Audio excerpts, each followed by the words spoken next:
Galaxy Unpacked 2023 nggak cuma soal flip sama fold aja, tapi juga ada device lain. Salah tiganya deng yang bener. Tablet Galaxy S9 series. Kita bahas satu persatu.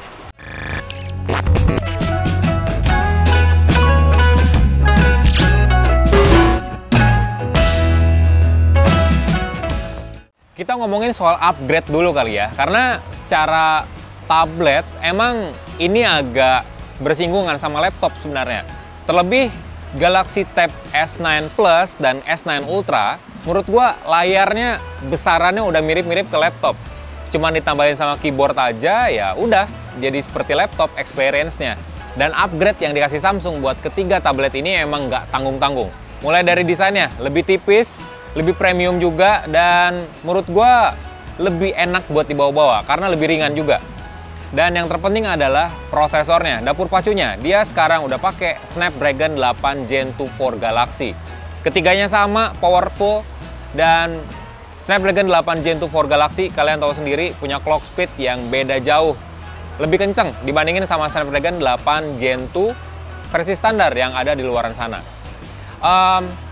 Galaxy Tab S9 itu punya RAM minimal 8GB sampai 12GB dengan storage sampai 256GB. Sementara untuk S9 Plus dan S9 Ultra mulai dari 12GB RAM-nya.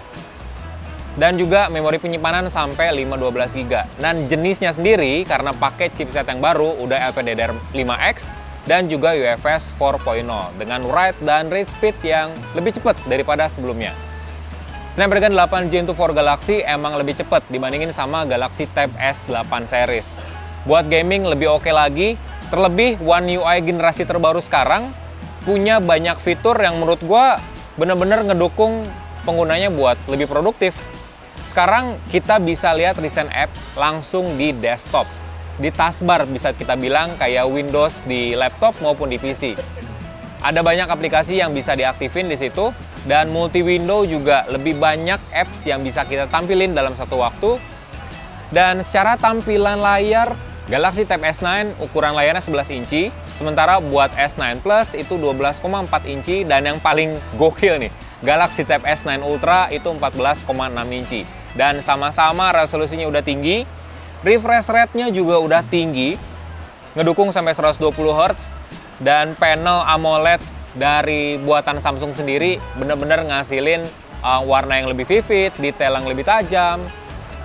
Dan lihat, kita lagi syuting di outdoor, intensitas cahayanya udah maksimal, tetap kelihatan dengan maksimal juga konten-konten yang ada di dalam tablet ini. Jadi ya seenggaknya kalian kalau mau kerja di Bali misalnya, oke, atau di cafe yang outdoor, rooftop, tetap kelihatan secara maksimal konten-konten maupun pekerjaan kalian di tablet ini. Jadi ya secara kualitas desain dan kualitas layar udah nggak usah diraguin lagi ya. Tablet ini emang punya upgrade cukup signifikan dibandingin sama seri sebelumnya. Ada satu yang ketinggalan sebenarnya soal desain. Tablet ini ketiganya nih jadi tablet pertama Samsung yang udah ngantongin sertifikasi IP68.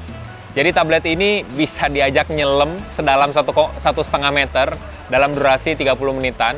Sebenarnya nggak penting-penting banget sih sebenarnya IP68 ini ya, buat tablet khususnya.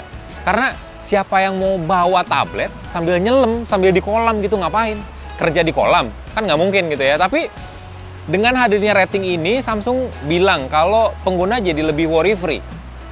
Seenggaknya kalau misalnya kita lagi kejebak hujan, misalnya lagi kerja di outdoor terus tiba-tiba hujan, ya tablet ini lumayan lah bisa buat kayak jadi payung gitu ya. Karena udah IP68, udah pasti nggak bakal rusak kena air. Dan misalnya ketumpahan air, bisa juga kan kalau lagi kerja ketumpahan air, ya lebih worry-free lah.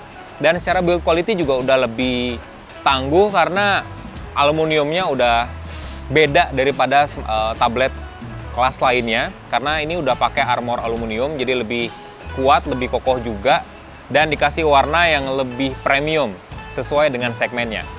Dan yang terakhir, S Pen. S Pen di tablet ini lebih lengkap fiturnya, dan juga ada pilihan S Pen for Creators.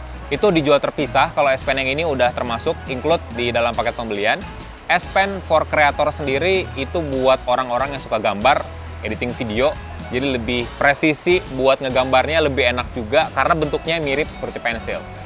Well, dengan harga mulai 13 jutaan buat yang Tab S9 standar sampai, 21,9 jutaan buat Tab S9 Ultra, emang agak nyaruh harganya sama laptop-laptop masa kini.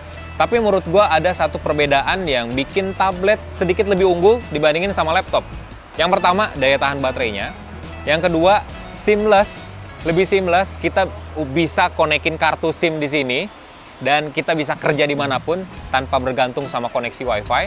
Dan yang ketiga, sistem operasi yang lebih intuitif, yang punya banyak aplikasi, ekosistemnya lebih lengkap, dan aplikasi-aplikasinya bisa terhubung langsung sama smartphone, meskipun laptop juga sekarang bisa terhubung sama smartphone, tapi masih terbatas. Tapi untuk tablet, kita bisa kerja secara seamless antara smartphone dengan tablet, bahkan dengan laptop. Jadi menurut gue emang ada segmen sendiri buat tablet. Meskipun harganya mahal, ya gue yakin tabletnya Samsung emang udah punya nama di pasaran.